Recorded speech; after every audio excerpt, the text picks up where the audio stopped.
Assalamualaikum warahmatullahi wabarakatuh. Apa kabar adik-adik? Bertemu lagi dengan saya, Wiwik Widianti dari Prodi Pendidikan Matematika, Fakultas Keguruan dan Ilmu Pendidikan, Universitas Singapura Bangsa, Karawang. Sebelum kita memulai pembelajaran, alangkah baiknya kita berdoa terlebih dahulu. Berdoa dimulai.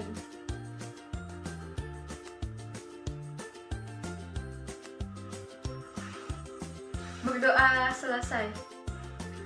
Adik-adik jangan lupa untuk mengisi absensi pada Google Classroom yang sudah disediakan. Silahkan diisi dulu absensinya. Pada pertemuan sebelumnya kita sudah membahas mengenai konsep himpunan, penyajian himpunan, kardinalitas himpunan, himpunan kosong dan himpunan semesta, serta diagram Venn. Ada yang masih ingat nggak apa itu himpunan? Ya betul, himpunan adalah kumpulan yang anggotanya dapat didefinisikan dengan jelas. Jadi tidak semua kumpulan merupakan suatu himpunan. Contoh dari himpunan misalnya yaitu kumpulan siswa yang lahir pada bulan Agustus. Sedangkan contoh dari bukan himpunan misalnya yaitu kumpulan siswa yang tinggi di SMP Negeri 1 Arjuinangun. Kemudian penyajian himpunan itu ada 3. Yang pertama dengan cara menyebutkan anggota-anggotanya. Yang kedua yaitu dengan mendefinisikan sifat yang dimiliki anggotanya. Dan yang ketiga yaitu dengan cara menotasikan bentuk himpunan.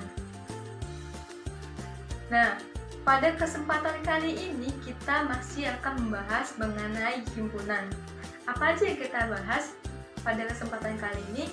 Kita akan membahas mengenai himpunan bagian, himpunan kuasa, dan kesamaan dua himpunan. Mau tahu kelanjutannya? Yuk simak penjelasan selanjutnya. Pertama yaitu mengenai himpunan bagian. Apa sih himpunan bagian? Himpunan bagian adalah suatu himpunan dikatakan sebagai himpunan bagian jika semua anggota dari himpunan tersebut ada pada himpunan yang lebih besar. Jadi di dalam himpunan yang lebih besar terdapat himpunan kecil atau himpunan bagian. Nah, himpunan bagian ini dilambangkan dengan C besar. Nah, kita ambil contoh nih. Misalkan saya mempunyai himpunan A yang anggotanya yaitu 1, 2, 3, dan 4. Dan himpunan B anggotanya 1 sampai 8. Maka dapat kita katakan bahwa himpunan A merupakan himpunan bagian dari himpunan B. Jadi di dalam B itu ada himpunan A yang anggotanya 1, 2, 3, 4. Kenapa kita bisa katakan himpunan A merupakan himpunan dari himpunan B? Karena anggota dari himpunan A ini ada pada himpunan B. Jadi kita katakan bahwa himpunan A merupakan himpunan bagian dari himpunan B. Atau bisa kita tuliskan A subset B. Nah, untuk lebih memahami apa itu himpunan bagian, yuk kita coba selesaikan masalah berikut. Terdapat seluruh siswa kelas 7I di SMP Negeri 1 Arjuinangun yang berjumlah 15 orang siswa laki-laki dan 17 siswa perempuan.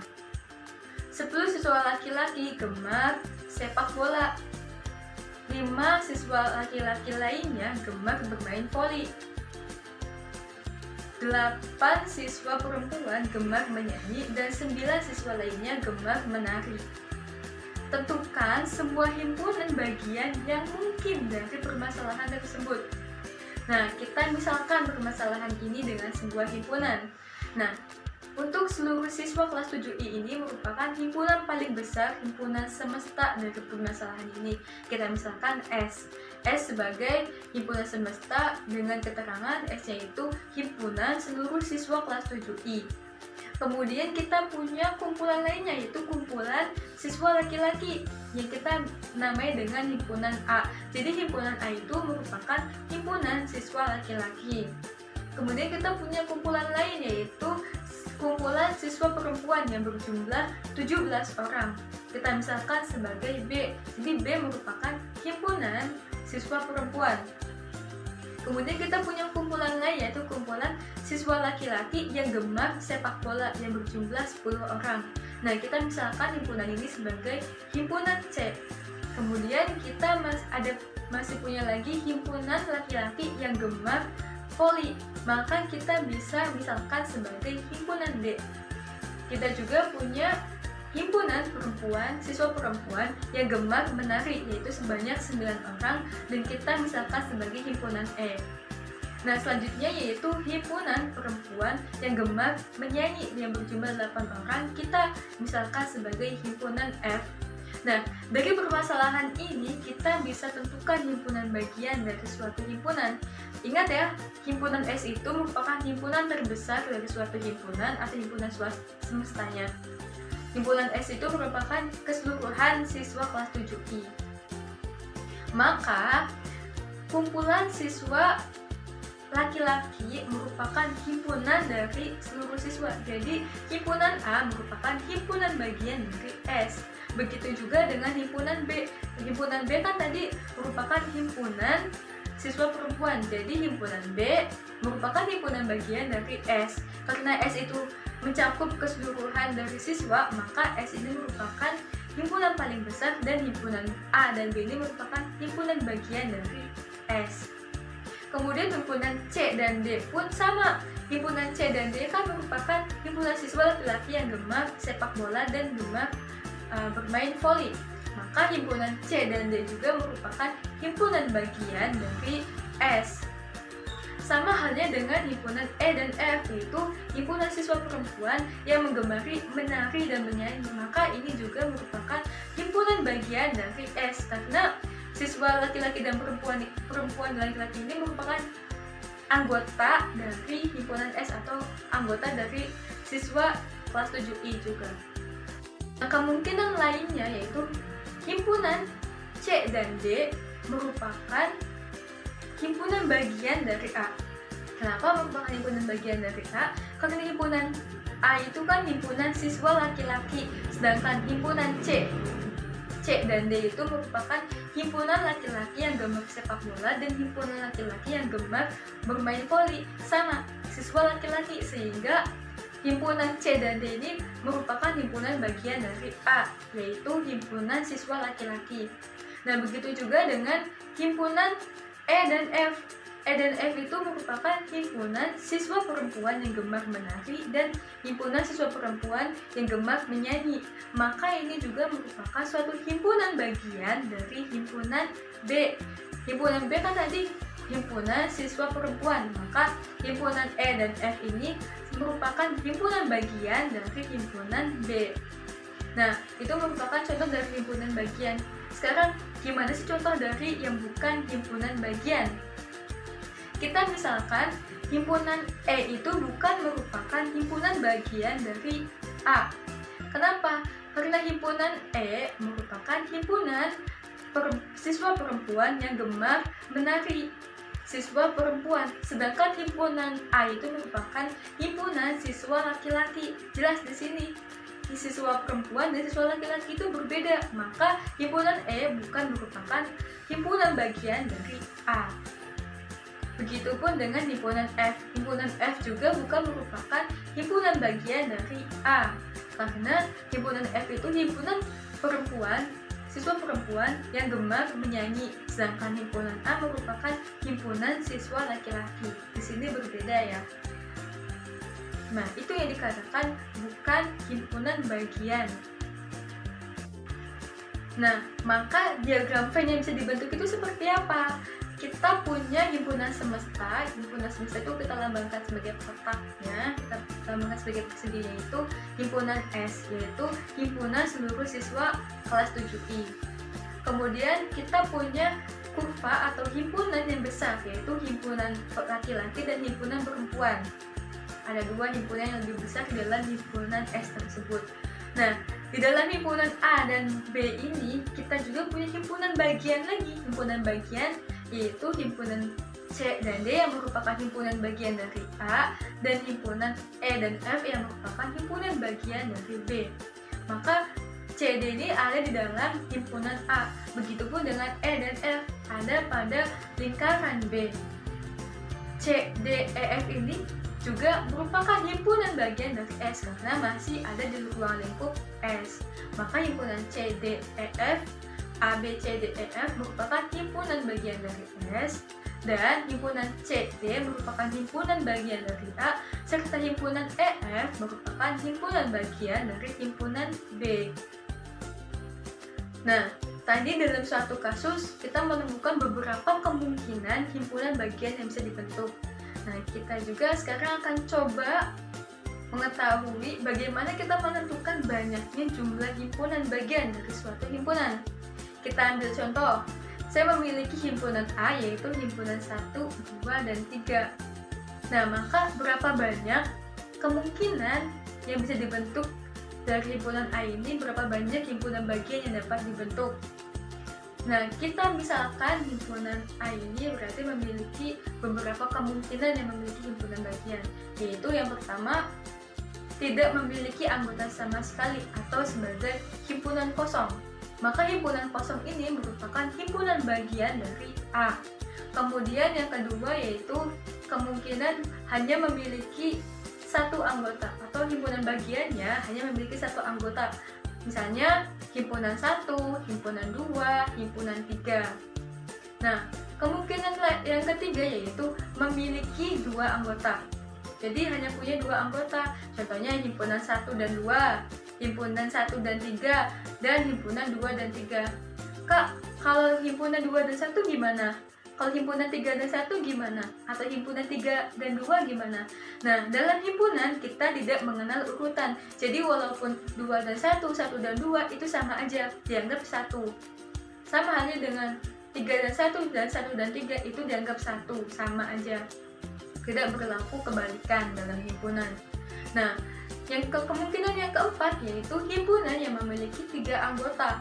Jadi himpunan 1, 2, dan 3 anggotanya itu.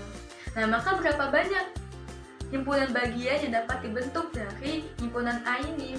Yaitu kita tadi sebutkan bahwa yang pertama itu himpunan kosong, yang kedua himpunan 1, yang ketiga himpunan 2, yang keempat himpunan 3, yang kelima himpunan 1 dan 2, yang keenam himpunan 1 dan 3, yang ketujuh himpunan 2 dan 3, dan yang kedelapan adalah himpunan 1, 2, dan 3. Maka dalam himpunan A ini ada 8 himpunan bagian yang dapat dibentuk. Nah, sekarang coba kita bandingkan dengan himpunan B. Himpunan B yang memiliki anggota 1 sampai 9. Berapa banyak himpunan bagian yang dapat dibentuk dari himpunan B tersebut? Berarti dari himpunan B ini kita bisa membentuk himpunan yang tidak memiliki anggota atau himpunan kosong, himpunan yang hanya memiliki satu anggota, himpunan yang punya 2 anggota, himpunan yang punya 3 anggota, himpunan yang punya 4 anggota, yang 5 anggota, 6 anggota, 7 anggota, 8 anggota, sampai 9 anggota. Nah, banyak banget ya teman-teman pasti yang dapat kita bentuk.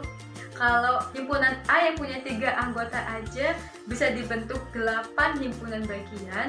Gimana kalau himpunan B yang punya 9 anggota? Berapa banyak himpunan bagian yang bisa dibentuk? Kita coba yuk sebutin satu-satu. Berarti yang pertama itu himpunan bagian yang tidak memiliki anggota atau himpunan kosong.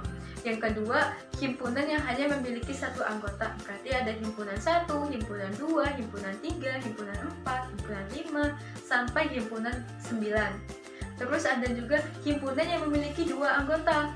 Misalnya kita ambil contoh himpunan 1 dan 2, himpunan 1 dan 3, himpunan 1 dan 4, himpunan 1 dan 5, dan seterusnya. Banyak banget, bisa 2 dan 3, 2 dan 4, 2 dan 5, sampai 29 gitu. Nah, itu akan banyak banget teman-teman kita sebutin.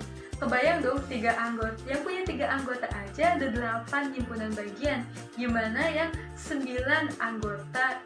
Itu berapa banyak himpunan bagian yang bisa kita bentuk?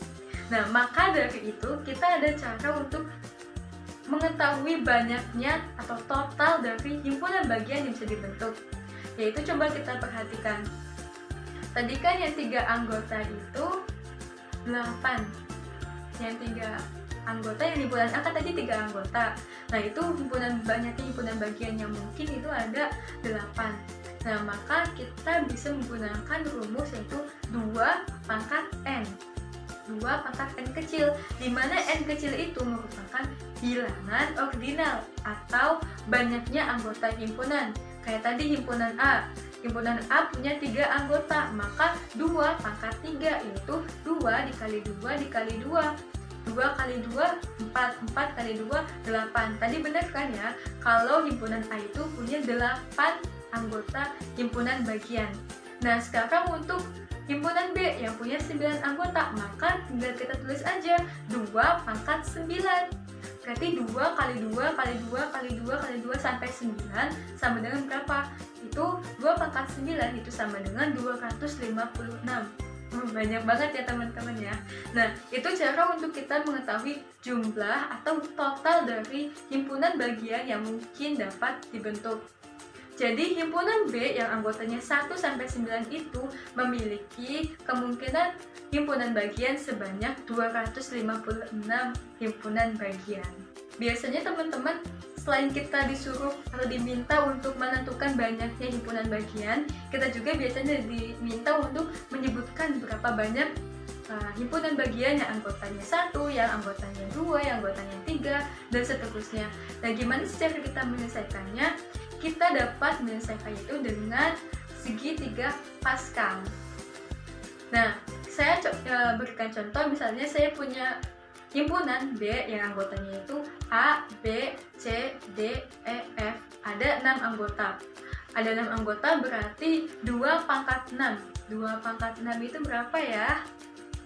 Ya, 2 pangkat 6 itu 64. Jadi ada 64 anggota himpunan bagian dari himpunan B. Bayangkan ya, kalau kita tulis satu-satu itu bakal memakan waktu. Maka kita akan menentukan banyaknya anggota himpunan bagian yang memiliki anggota 1, 2, 3, 4, 5, 6, dan seterusnya itu dengan menggunakan segitiga Pascal. Gimana sih cara kita menentukan segitiga Pascal? Yuk simak penjelasannya. Nah, selanjutnya kita akan belajar bagaimana membuat segitiga Pascal. Yang pertama, kita harus selalu menulis angka 1 paling atas. Ujung ini selalu kita tulis. Kemudian angka 1 ujung kiri dan kanan itu kita selalu tulis juga. Jadi ujung kanan dan kirinya itu selalu 1. Nah, di sini juga berarti kita tulis angka 1. Ingat ya, setiap ujungnya itu 1 dan 1 gitu. Ujung kiri dan ujung kanan itu angka 1.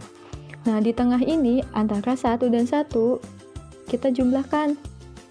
1 tambah 1 sama dengan 2, kita tulis antara 1 dan 1 tengah-tengahnya. Kemudian ujungnya kita tulis juga angka 1. Nah, sini berarti ujungnya 1. 1 tambah 2 3, 2 tambah 1 3, terus ujungnya 1. 1 tambah 3 4, 3 tambah 3 6, 3 tambah 1 4, ujungnya 1. Kemudian 1 ya. 1 tambah 4 5, 4 tambah 6 10, 6 tambah 4 10, 4 tambah 1 5, ujungnya 1. Kemudian di sini 1 tambah 5 6, 5 tambah 10 15, 10 tambah 10 20, 10 tambah 5 15, 5 tambah 1 6, ujungnya 1. Nah, karena tadi soalnya itu himpunannya memiliki 6 anggota, maka kita buat diagram segitiga Pascalnya sampai 6. Tapi misalkan anggotanya ada 10, gimana Kak? Ya berarti kita teruskan sampai angka 10, atau misalkan kita contoh sampai 8 ya, kita ambil contoh sampai 8, diagramnya sampai 8, maka kita buat sampai 8. Di sini berarti 1 tambah 6 7, 6 tambah 15 21, 15 tambah 20 35, 20 tambah 15 35, 15 tambah 6 21, 6 tambah 1 7, 1. Nah, ini baru sampai 7. Tadi kita mau coba buat sampai 8. Berarti di sini ada 1 tambah 7 8, 7 tambah 21 28, 21 tambah 35 56, 35 tambah 35 70, 35 tambah 21 56, 21 tambah 7 28, 7 tambah 1, 8, 1. Nah, ini sampai 8. Nah, sekarang kita tentukan banyaknya anggota himpunannya, itu karena tadi soalnya sampai 6, sampai sini ya. Sampai 6, sampai sini. Nah, angka 1 ini berarti menunjukkan banyaknya anggota bagian, himpunan bagian yang memiliki 0 anggota. Kemudian, yang 6 ini berarti himpunan bagian yang memiliki 1 anggota. Yang 15 ini berarti himpunan bagian yang memiliki 2 anggota, dan seterusnya sampai 1, berarti 1 ini merupakan himpunan bagian yang memiliki 6 anggota. Jadi misalkan ditanya nanti, himpunan bagian yang memiliki 2 anggota itu ada berapa? Berarti ada 15. Yang memiliki 1 anggota ada berapa? Berarti ada 6. Yang memiliki 3 anggota berarti ada 20. Yang memiliki 4 anggota berarti ada 15. Yang memiliki 5 anggota berarti ada 6. Nah, seterusnya sama kayak ini juga, berarti ini memiliki 0 anggota, 1 anggota, 2 anggota, 3 anggota, 4 anggota, 5 anggota, 6 anggota, 7 anggota, dan 8 anggota. Nah, misalkan ditanya sampai himpunannya memiliki 100 anggota, berarti kita tuliskan sampai 100 gitu. Nah, seperti ini ya teman-teman. Nah, gimana? Udah paham gimana cara membuat segitiga Pascal? Mudah kan cara membuatnya? Nah, setelah kita mengetahui segitiga Pascalnya, kita coba tentukan mana himpunan yang memiliki 0 anggota, 1 anggota, 2 anggota, 3 anggota, 4 anggota.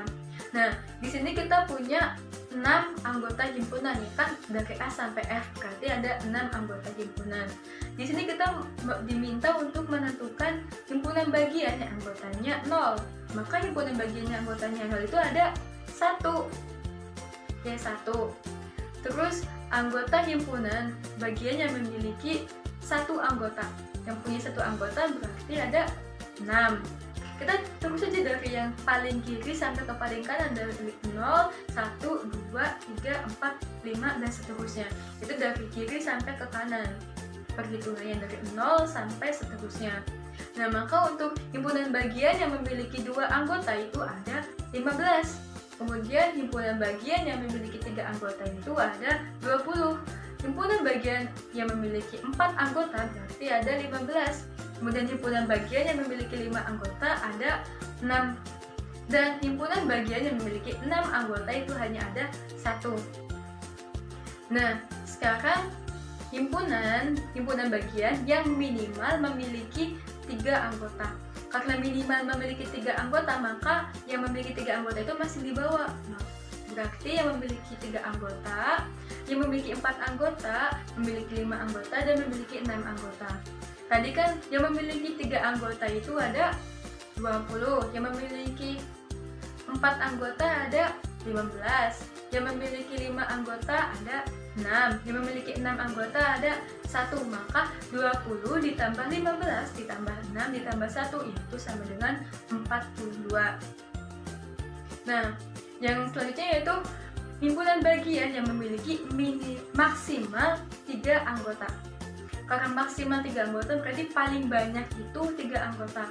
Berarti yang memiliki 3 anggota paling besar, 3 anggota, yang memiliki 2 anggota, yang memiliki 1 anggota, dan tidak memiliki anggota atau himpunan kosong. Tadi berarti yang memiliki 3 anggota itu kan berarti 20, yang memiliki 2 anggota 15, yang memiliki 1 anggota ada 6, yang tidak memiliki anggota ada 1. Berarti 20 ditambah 15 tambah 6 tambah 1 yaitu sama dengan 42.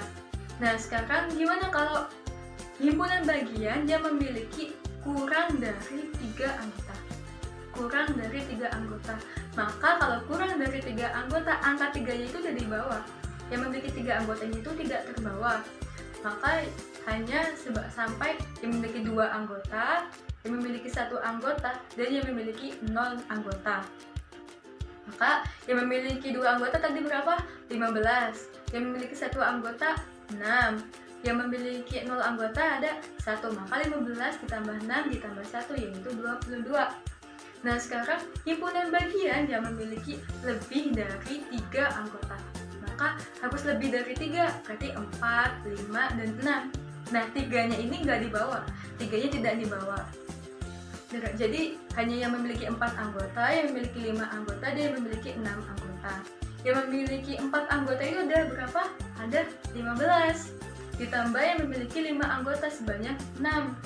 Dan yang memiliki 6 anggota yaitu 1, maka 15 ditambah 6 ditambah 1 yaitu 22. Selanjutnya yaitu mengenai himpunan kuasa. Himpunan kuasa suatu himpunan adalah himpunan yang beranggotakan himpunan bagian dari himpunan tersebut. Jadi himpunan kuasa ini terdiri dari himpunan bagian dari suatu himpunan dan dilambangkan dengan P besar dalam kurung A besar. Nah, untuk memahami himpunan bagian ini, himpunan kuasa ini, kita coba selesaikan masalah berikut ini. SMP Negeri 1 Arjuna akan mempersiapkan 2 orang siswanya yaitu Ningsi dan Taufan untuk mengikuti Olimpiade Matematika SMP tingkat provinsi. Persyaratan untuk mengikuti Olimpiade adalah sekolah boleh mengirimkan 1 orang siswa. Cuma mengirim 1 orang siswa atau lebih dari 1 orang siswa dan boleh tidak mengirimkan perwakilannya. Nah, banyaknya cara yang dilakukan SMP 1 Arjuna untuk mengirimkan wakilnya mengikuti Olimpiade Matematika itu berapa banyak? Nah, coba kita misalkan ya, kita ingat-ingat bahwa persyaratannya itu yang pertama, sekolah boleh mengirimkan 1 wakilnya.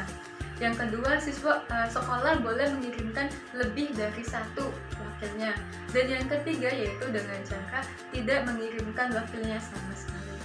Nah, tadi sekolah itu menyiapkan dua siswa yaitu Ningsi dan Taufan. Nah, cara yang pertama tadi tidak mengirimkan wakilnya. Cara yang kedua yaitu dengan cara hanya mengirimkan 1 wakilnya. Berarti cara yang kedua ini bisa mengirimkan Ningsi dan cara yang ketiganya hanya mengirimkan Taufan. Kan satu-satunya berarti hanya Ningsi saja atau Taufan saja. Nah, cara yang keempat yaitu dengan cara mengirimkan lebih dari 1 wakilnya atau mengirimkan Ningsi dan Taufan bersama-sama. Nah, maka kita coba misalkan dalam suatu himpunan, berarti himpunan siswa SMP Arjuna itu sebagai himpunan A. Kemudian cara pertama yaitu dengan cara tidak mengirimkan anggotanya atau tidak mengirimkan siswanya itu sebagai himpunan B atau himpunan kosong. Kemudian cara yang kedua yaitu dengan cara hanya mengirimkan Ningsi sebagai himpunan C. Kemudian cara yang ketiga yaitu dengan cara hanya mengirimkan Taufan sebagai perwakilannya, yaitu kita misalkan sebagai himpunan D. Kemudian cara yang keempat yaitu dengan cara mengirimkan keduanya, mengirimkan Ningsi dan Taufan, kita misalkan sebagai himpunan E. Nah, sehingga himpunan B, C, D, E itu merupakan himpunan bagian dari A. Ya, himpunan B, C, D, E ini merupakan himpunan bagian dari A. Nah, berdasarkan hal tersebut, maka anggota-anggota himpunan kuasa dari A adalah himpunan kosong, himpunan Ningsi, himpunan Taufan, himpunan Ningsi dan Taufan. Jadi dapat kita tuliskan bahwa himpunan kuasa dari A atau P dalam kurung A yaitu sama dengan himpunan kosong, himpunan Ningsi, himpunan Taufan, himpunan Ningsi dan Taufan, atau himpunan kosong, himpunan B, himpunan C, himpunan D, dan himpunan E. Nah, selanjutnya yaitu mengenai kesamaan 2 himpunan. 2 himpunan A dan B dikatakan sama jika dan hanya jika A himpunan bagian dari B dan B merupakan himpunan bagian dari A dan dinotasikan sebagai A sama dengan B. Nah, di sini perlu diperhatikan bahwa ada kata jika dan hanya jika. Jadi ada 2 syarat yang harus dipenuhi agar kedua himpunan itu dianggap sama. Yaitu yang pertama, jika A merupakan himpunan bagian dari B, dan yang kedua yaitu jika B merupakan himpunan bagian dari A. Kedua syarat ini harus dipenuhi. Gimana kalau misalkan hanya A merupakan himpunan dari B, tapi B bukan merupakan himpunan bagian dari A? Maka ini dikatakan bukan himpunan yang sama. Ingat ya, himpunan yang sama itu yang memenuhi kedua syarat, yaitu A merupakan himpunan dari himpunan bagian dari B, dan B merupakan himpunan bagian dari A. Nah, jika bilangan ordinal atau ordinalitas himpunannya itu sama atau NA sama dengan NB, maka himpunan A dikatakan ekuivalen dengan himpunan B.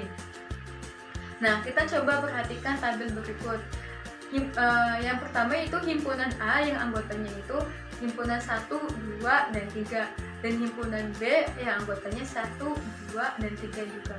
Nah, apakah ini dikatakan himpunan yang sama? Ya, jelas bahwa himpunan A ini merupakan himpunan yang sama dengan B atau A sama dengan B, karena A merupakan himpunan bagian dari himpunan B dan himpunan B merupakan himpunan bagian dari A. Kita ambil contoh yang nomor 3. Yang nomor 3 itu himpunan A yang anggotanya 1, nomor 2 dulu. Nomor 2 yang anggotanya itu 3, 2, 1, dan himpunan B yang anggotanya 1, 2, 3. Nah, himpunan ini juga merupakan dua himpunan yang sama. Kenapa? Karena anggota dari A ini ada pada himpunan B. Begitupun sebaliknya, anggota pada himpunan B ada pada himpunan A. Walaupun posisinya terbalik. Ingat ya, walaupun posisinya terbalik, tapi semua anggota dari A ada di B itu merupakan himpunan bagian. Begitupun sebaliknya, himpunan B, jika anggota himpunan B itu ada pada himpunan A, maka himpunan B merupakan himpunan bagian dari A, walaupun posisi anggotanya itu terbalik atau berlainan. Nah, contoh yang ketiga yaitu himpunan A yang anggotanya 1, 2, 3, dan 4. Sedangkan himpunan B yang anggotanya 1, 2, dan 3. Nah, di sini jelas himpunan A ini bukan merupakan himpunan bagian dari B, karena ada satu anggota dari himpunan A yang tidak masuk ke dalam himpunan B, yaitu angka 4. Bilangan 4 itu tidak termasuk anggota dari B, maka himpunan A bukan merupakan himpunan bagian dari B. Tapi kan himpunan B merupakan himpunan bagian dari A. Ya, memang betul, himpunan B merupakan himpunan bagian dari A, karena semua anggota di himpunan B merupakan anggota dari himpunan A juga.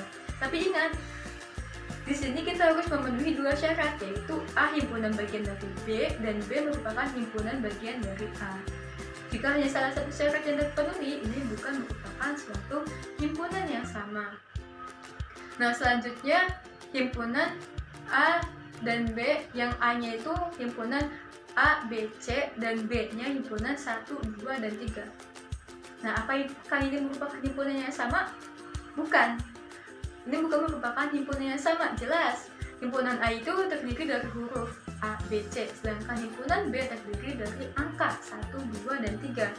Maka ini bukan merupakan himpunan yang sama, tapi himpunan ini merupakan himpunan yang ekuivalen karena jumlah anggota dari himpunan A dan himpunan B ini sama, yaitu sama-sama memiliki 3 anggota. Maka himpunan A dapat dikatakan sebagai himpunan yang ekuivalen dengan himpunan B.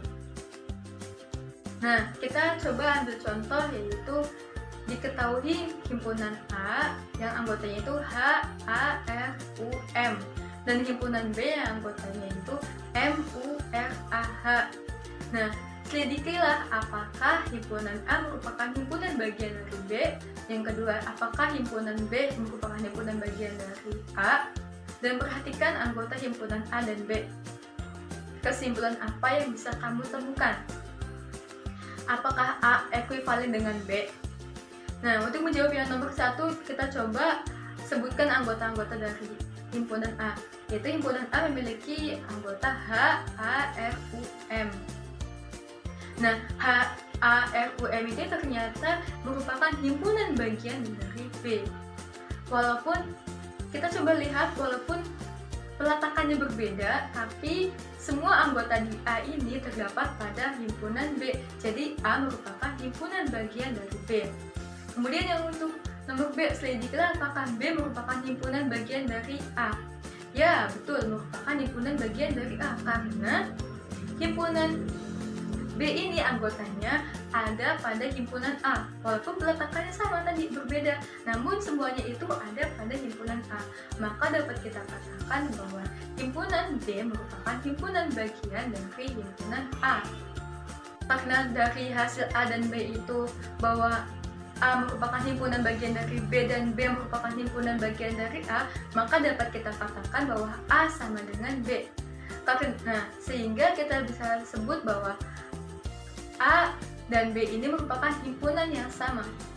Nah, coba kita perhatikan anggota dari himpunan A ini ada berapa? Ada 5 anggota. Kemudian himpunan B juga memiliki 5 anggota, sehingga kardinalitas himpunan A dan B ini sama. Karena kardinalitas himpunan A dan B ini sama, maka himpunan B dan A ini ekuivalen, atau himpunan A ekuivalen dengan himpunan B. Nah, apa yang dapat kita simpulkan? Bahwa kita dapat simpulkan, jadi dua himpunan yang sama pasti ekuivalen. Himpunan yang sama itu pasti ekuivalen, tapi himpunan yang ekuivalen belum tentu sama.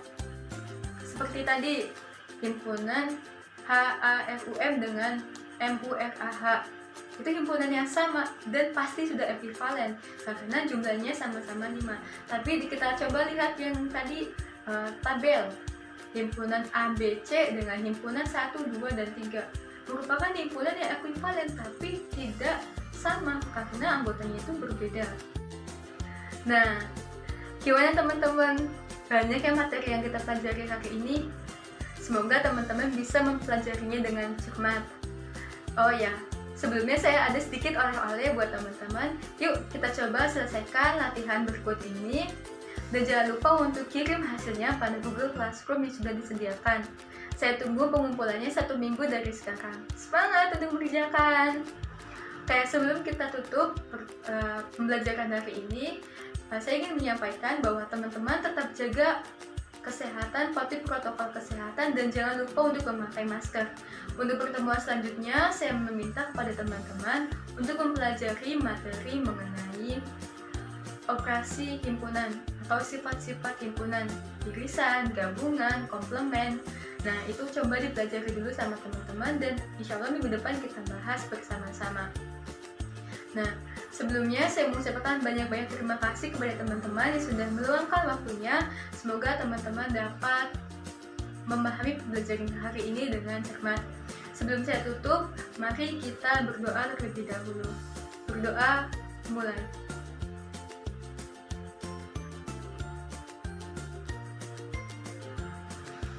Berdoa selesai. Akhir kata, terima kasih untuk teman-teman sudah ikut dalam pembelajaran hari ini. Kurang lebihnya saya mohon maaf. Wabillahi taufiq wal hidayah. Wassalamualaikum warahmatullahi wabarakatuh.